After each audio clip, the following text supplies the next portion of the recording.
Assalamualaikum warahmatullahi wabarakatuh. Saya Anisha Mutiara Widyastuti dari kelas TW 4501 akan mempresentasikan tugas bioakustik saya.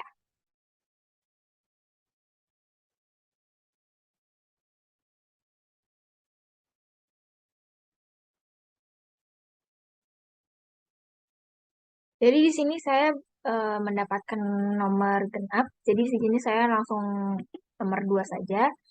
Di sini soal nomor 2 itu ada pada saat mendengar suara yang sangat keras, sebaiknya posisi mulut dalam keadaan terbuka. Jelaskan masuk tindakan tersebut.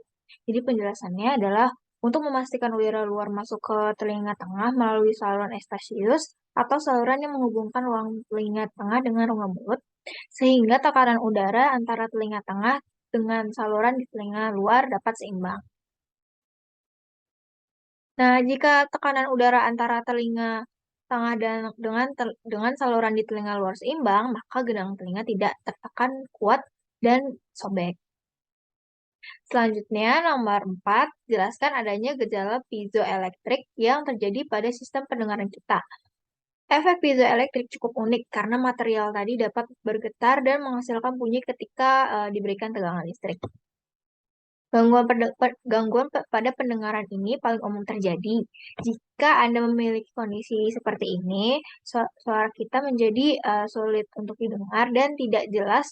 Masalah pada telinga ini terjadi pada bagian telinga dalam, saraf koklea, atau gangguan pada silia, yaitu rambut kecil yang ada pada telinga.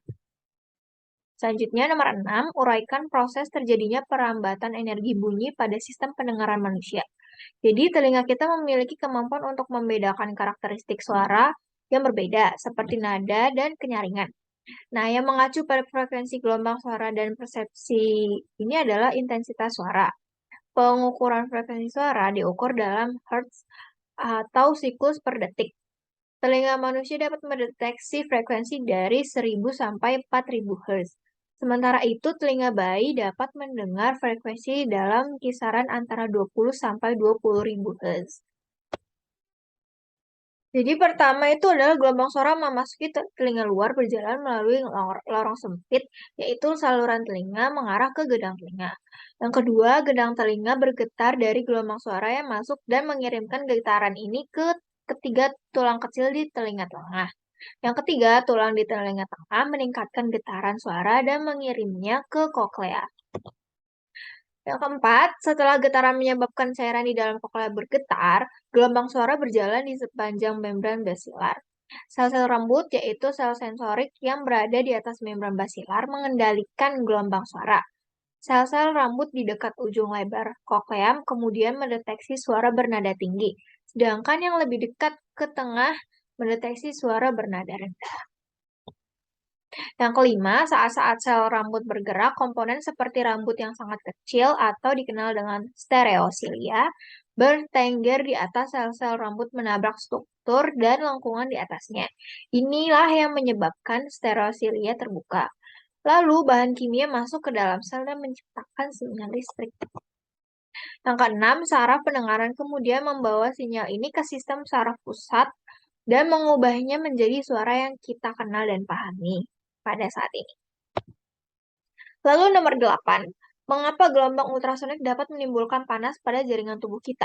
Jadi tes ultrasonik itu bukan hanya mengeluarkan gelombang suara, tetapi juga gelombang panas. Nah, panas yang keluar ini dapat mempengaruhi kinerja jaringan lunak tubuh pada manusia.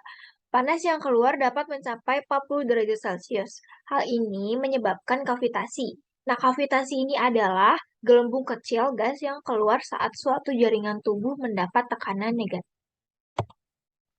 Jadi gelombang ais tersebut dapat menyebabkan sel atau jaringan lunak tubuh pecah. Nah, efeknya ini digunakan dalam metode sedot lemak, di mana lemak dibakar dan dihancurkan menggunakan gelombang ultrasonik. Selanjutnya, nomor terakhir adalah nomor 10.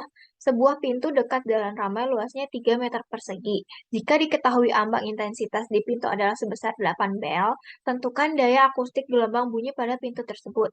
Di sini saya menggunakan rumus I sama dengan P per A, jadi 8 sama dengan P per 3. Jadi 8 sama dengan 8 kali 3 yaitu 24 W. Jadi intensitas bunyi adalah suatu daya yang dibawa oleh gelombang suara dengan arah tegak lurus dari arah cepat rambat gelombang. Sekian presentasi dari saya. Terima kasih. Wassalamualaikum warahmatullahi wabarakatuh.